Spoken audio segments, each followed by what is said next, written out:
प्रभाग क्रमांक 11 में परभणी लोकसभा मतदार संघ के उम्मीदवार राजेश विटेकर के प्रचार सभा का आयोजन। आज परभणी महानगर पालिका के सदस्य तथा प्रभाग समिति ब के सभापति खमीसा जान मोहम्मद जानू भाई के घर सूबेदार नगर दरगाह रोड पर परभणी लोकसभा मतदार संघ के उम्मीदवार राजेश विटेकर के प्रचार में एक भव्य सभा का आयोजन किया गया। इस अवसर पर परभणी लोकसभा मतदार संघ के उम्मीदवार राजेश विटेकर, परभणी महानगर पालिका के सदस्य जलाल भाई, महबूब अली पाशा भाई, माजी नगर सेवक गुलाम मोहम्मद मिठू भाई, कांग्रेस के शहर अध्यक्ष नदीम इनामदार व अन्य मान्यवर उपस्थित थे। मिठू भाई ने कहा कि इस बार राजेश विटेकर साहब को भारी अंतर से जिताकर संसद में भेजना है। सभी मान्यवरों ने कहा कि इस बार राजेश विटेकर साहब विजय करना है। इस सभा में स्थानिक नगर सेवक तथा प्रभाग समिति ब के सभापति जान मोहम्मद जानू भाई ने सभी मान्यवर का स्वागत किया। इस अवसर पर नगर सेवक शकील महिउद्दीन मोहम्मद नईम के अलावा प्रभाग नंबर 11 के सैकड़ों मतदार उपस्थित थे। कांग्रेस और राष्ट्रवादी कांग्रेस के जॉइंट उम्मीदवार जो है ये राजेश विटेकर साहब और शिवसेना से पंडू जाधव साहब उम्मीदवार हैं और एक वंचित आघाड़ी से एक उम्मीदवार जो है आलमगीर खान बोल के जो है हैदराबाद से उनको इंपोर्ट किया गया और परभणी लाया गया। ना तो ये मजलिस के कोई कैंडिडेट हैं, ये वंचित के कैंडिडेट हो सकते हैं, क्योंकि मजलिस के कैंडिडेट इसलिए बोल रहा हूं मैं कि अभी तक असदुद्दीन महाराष्ट्र में कांग्रेस ने व्हाट्सएप पे या फेसबुक पे इस तरह के अभी जो सोशल मीडिया का दौर और उसमें यह आता है कि भाई एक भी मुसलमान को टिकट नहीं। भाई हमारे कायद गुलाम दरगाह रोड की बुलंद आवाज़ जिसको कहते हैं, हमारे दोस्त पाशा भाई, माजी नगर पाशा भाई, हमारे बड़े भाई इनामदार साहब, असलम भाई और सामने सब बैठे लोग अस्सलाम वालेकुम। देखो कुछ कहने को हमारे मिठू भाई ने कुछ जगह भी नहीं रखे और कुछ बोलने की रखे नहीं। सिर्फ आप लोगों से इतनी गुजारिश करता हूँ कि हालात दिन पे दिन बिगड़ते जा रहे हैं। जैसा कि एजुकेशन का मसला है, ये 5 सालों में जो भी गवर्नमेंट, महाराष्ट्र की गवर्नमेंट हो या स्टेट की गवर्नमेंट हो, माइनॉरिटी के एजुकेशन लोन या एजुकेशन की जो भी शिष्यवृत्ति है वो 4 साल से बिल्कुल एकदम बंद कर दिए गए। उससे हालात बड़े ख़राब है। सोच समझ के फैसला लेना है और विटेकर साहब को भारे वोटों से जिताना है। बस इतनी गुजारिश करता हूँ कि 26 तारीख को फॉर्म भरना है। आप सब लोगों से गुजारिश करता हूँ कि 26 तारीख को फॉर्म भरने के लिए आइए और उसी दिन मतलब कि विटेकर साहब का जीत का मोहर लगाइए। इतना कह के अपने खत्म करता हूँ। खुदा हाफिज़। जलाल भाई, काँग्रेस पक्षाचे शहर जिल्हाध्यक्ष नदीम भाई, आदरणीय मिठू भाई, आदरणीय जानू भाई, नगरसेवक सन्मान्य पाशा भाई, जावेद भाई, नयम भाई, आतिक भाई, या ठिकाणी उपस्थित पाशा भाई, सर्व मिक्स हिंदी मराठी बोल सकते मराठी बोल सकते उपस्थित या परिसरातील आमचे सर्व सन्मान्य मंडळी, आज या ठिकाणी लोकसभेच्या निवडणुकीच्या संदर्भामध्ये आपल्या सर्वांशी संवाद व्हावा, आपल्या सर्वांशी हितगुज व्हावं या दृष्टीने ही बैठक आयोजित केलेली आहे।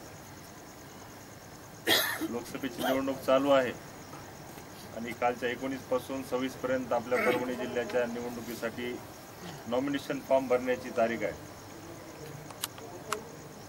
आपल्या उमेदवारी अर्ज दाखल करण्याची 26 तारीख निश्चित झालेली आहे आणि मी आपल्या सर्वांना नम्र विनंती करतोय की येणाऱ्या 26 तारखेला आपण सर्व या परिसरातील आमच्या सर्व मुस्लिम बांधवांनी या ठिकाणी या 26 तारखेच्या शक्ती प्रदर्शनामध्ये सर्वात मोठा सहभाग घेऊन त्या निवडणुकीच्या शक्ती प्रदर्शनाला आपण शोभा वाढवावी याची नम्र विनंती आपल्या सर्वांना या ठिकाणी करतो। 26 तारखेला 1 वाजता आपल्याला नूतन महाविद्यालयाच्या मैदानावरून निघायचं आहे, ते स्टेडियम मैदानावर पोहोचायचं आहे। आपल्या सर्वांच्या सुदैवानं आणि माझं स्वतःचं मी नशीब मानतो या देशाचे नेते आदरणीय शरदचंद्रजी पवार साहेब हे स्वतः आपलं जे भांबळे साहेब त्यांचा फार निसटता पराभव आपल्या जिल्ह्यात न झाला। महाराष्ट्रामध्ये ज्या ज्या ठिकाणी निवडणूक झाली आणि ज्या ठिकाणी भाजप शिवसेनेचे खासदार निवडून आले त्या ठिकाणी प्रत्येक उमेदवारामध्ये निवडून आलेल्या उमेदवारामध्ये आणि पराभव झालेल्या उमेदवारामध्ये जवळपास 2.5 ते 3 लाखाचा फरक होता। पण एकमेव परभणी असा लोकसभेचा मतदारसंघ होता की ज्यामध्ये भांबळे साहेबाचा आणि निवडून आलेल्या उमेदवाराचा फक्त 1,22,000 मताचा फरक होता। एवढ्या मोठ्या लाटेमध्ये सुद्धा फार कमी मतांना भांबळे साहेबांना त्या ठिकाणी पराभवाला सामोरे जावं लागलं आणि त्यामध्ये सिंहाचा वाटा म्हणून संबंध परभणीच्या आमच्या सर्व 72 मतदारांनी फार मोठी लीड देण्याचं काम केलं। पूर्ण 6 विधानसभेमध्ये 5,55,000 मताची लीड होती, परंतु परभणी विधानसभेमध्ये तुमच्या सर्वांच्या आशीर्वादाने भांबळे साहेबाला 12,000ची लीड त्या ठिकाणी मिळाली आणि आज परिवर्तनाचं वारं या जिल्ह्यामध्ये वाहत आहे। फार मोठं परिवर्तन होण्याची दाट शक्यता या जिल्ह्यामध्ये आहे, या राज्यामध्ये आहे, देशामध्ये आहे। 2014 मध्ये एका व्यक्तीने फार मोठं स्वप्न आपल्या सर्वांना दाखवण्याचं काम केलं, फार मोठी आश्वासनं आपल्या सर्वांना देण्याचं काम केलं।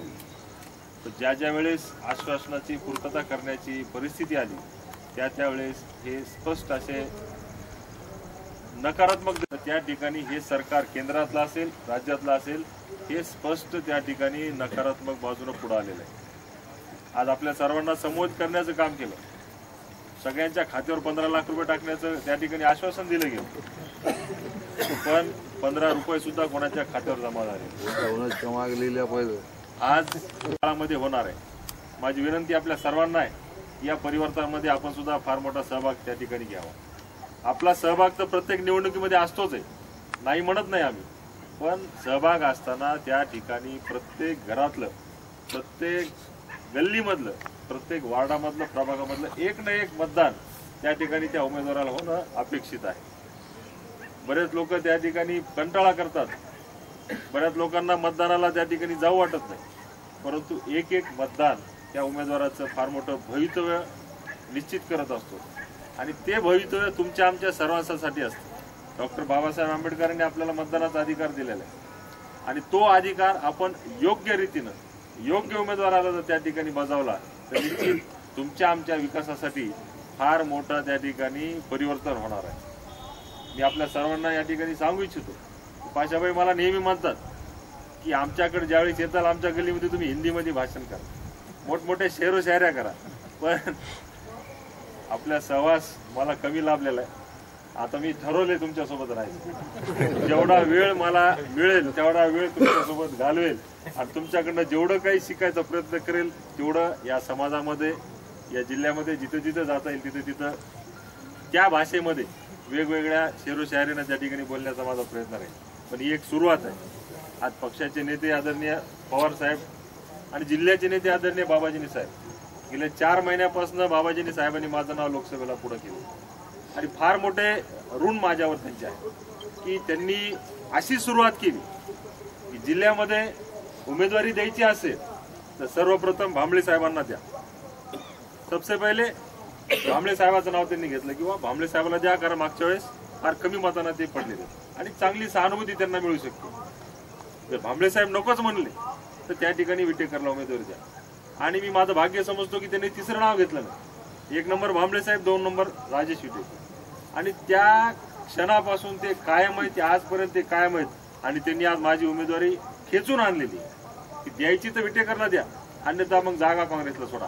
शेवटी अशी भूमिका बाबाजींनी साहेबांनी घेतली आणि आज त्यांच्या सहकार्यानं, त्यांच्या नेतृत्वानं आणि त्यांच्या जिद्दीनं आज माझी लोकसभेसाठी उमेदवारी या ठिकाणी निश्चित झालेली आणि मी फार मोठे बाबाजींनी साहेबांचे उपकार माझ्यावर समजतो की त्यांनी फार मोठ्या, माझ्यासमोर अनेक स्पर्धक होते, त्या सर्व स्पर्धकांना बाजूला ठेवून त्या ठिकाणी पवार साहेबांना विनंती केली। भांबळे साहेबांचा सुद्धा त्यामध्ये सिंहाचा वाटा आहे, डॉक्टर केंद्रे साहेबांचा सिंहाचा वाटा आहे, आपले लगतचे घनसावंगीचे आमदार आदरणीय राजेश टोपे साहेब यांचा सुद्धा फार मोठा सिंहाचा वाटा आहे।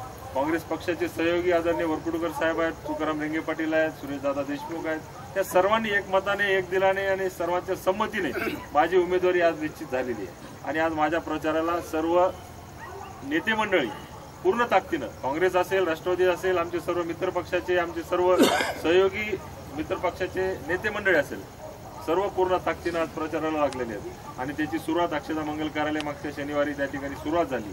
तेवढी सुरुवातीनं न थांबता प्रत्येक तालुक्यावर जाऊन त्यांनी सभा घेतली. प्रत्येक तालुक्यावर काँग्रेस सुरुवात या जिल्ह्यामध्ये एकत्रितच्या माध्यमातून झालेली आहे. काँग्रेस राष्ट्रवादीचे पूर्ण नेते आज काम करत आहेत.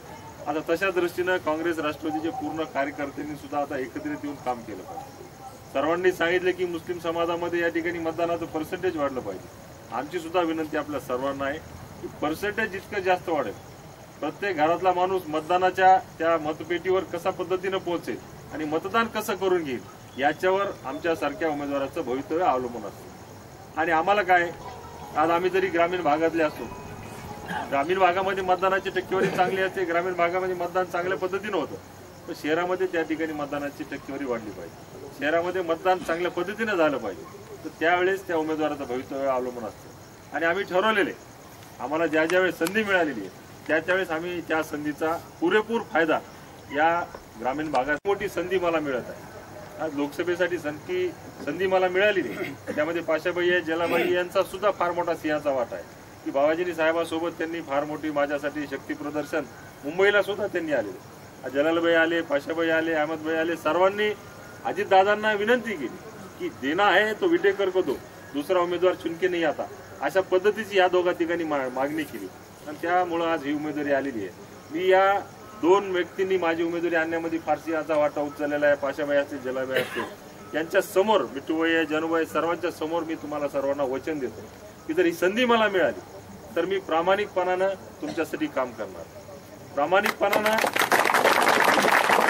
मुस्लिम समाजाच्या विकासासाठी काम करणार आहे. पाशाबाईनं ज्या ज्या सूचना या ठिकाणी केल्यात की आमच्या स्लम एरिया आहे, आमच्या भागामध्ये आज विकास झाला नाही, कुठल्या खासदाराचा आमदाराचा या ठिकाणी निधी आला नाही, पण मी तुम्हाला वचन देतो की ही संधी जर मिळाली तर या भागासाठी काम करेल, या जिल्ह्यासाठी काम करेल, या जिल्ह्यातल्या शेवटच्या टोकाच्या नागरिकापर्यंत काम करेल, या शहरासाठी काम करेल, तुमच्या विकासासाठी काम करेल. अशा पद्धतीचा तुम्हाला सर्वांना या ठिकाणी शब्द देतो, वचन देतो. आणि आपण सर्व येणाऱ्या 26 तारखेला मोठ्या संख्येनं त्या शक्ती प्रदर्शनामध्ये आपण सर्व सहभागी व्हावा. येणाऱ्या 18 तारखेला सकाळी 7 ते 5 पर्यंत मतदान प्रक्रिया आहे. त्या प्रक्रियेमध्ये आपण पूर्ण ताकदीनं कोणाचीही वाट न बघता आपला उमेदवार आहे, आपल्या हक्काचा उमेदवार आहे आणि मी एक असा उमेदवार आहे की तुमच्या सर्वांचा सन्मान करणार आहे, तुमच्या सर्वांना सोबत घेऊन काम करणार आहे, माझ्या सर्व तरुणांना सोबत घेऊन काम करणार आहे, माझ्या सर्व वडीलधाऱ्या मंडळीला या ठिकाणी आत्मीयतेने आणि सन्मानाने वागवणार आहे आणि तुमच्या मनगटात बसणारा माणूस. मी काही आरोगड नाही, मी काय तुम्हाला त्या ठिकाणी आरवाच्या भाषेत वापरणारा नाही किंवा तुमचा त्या ठिकाणी अवमान करणार नाही. प्रत्येक नागरिकाचा सन्मान करणार आहे, आमच्या सर्व तरुणांना सोबत घेऊन काम करणार आहे आणि आमच्या सर्व वडीलधाऱ्यांचं त्या ठिकाणी मार्गदर्शन घेऊन काम करणार आहे. एक असा उमेदवार आहे आणि मला फक्त जिल्ह्यासाठी काम करायचं. या जिल्ह्याला फार मोठं एक डबा लागलेला आहे विकासापासून दूर असलेला, कारण 30 वर्षापासून आपण बघतो की शिवसेनेचा खासदार या ठिकाणी निवडून आणि दरवर्षी चेहरा चेंज करतो. आपण 89ला पाहिलं, देशमुख साहेब होते, त्यानंतर सुरेश जाधव आले, त्यानंतर तुकाराम रेंगे पाटील आले, त्यानंतर बापूसाहेब आले आणि आता बंडू जाधव आले. म्हणजे 5 निवडणुकीला 5 चेहरे यांनी पुढे केलेले. तर एकदा विनंती आहे की आपण सर्व झाडून पुसून एकत्रित येऊन एका माझ्यासारख्या तरुणाला एक संधी द्या आणि मी काय करू शकतो हे एकदा संधी देऊन तुम्ही पहा.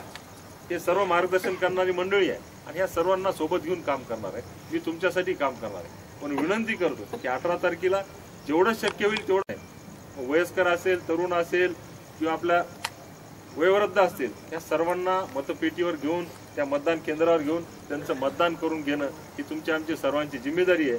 आणि ही जर जिम्मेदारी आपण सर्वांनी प्रामाणिकपणाने जर त्या ठिकाणी आमचं चॅनल सबस्क्राईब करा, शेअर करा, कमेंट करा व बेल आयकॉन दाबायला विसरू नका.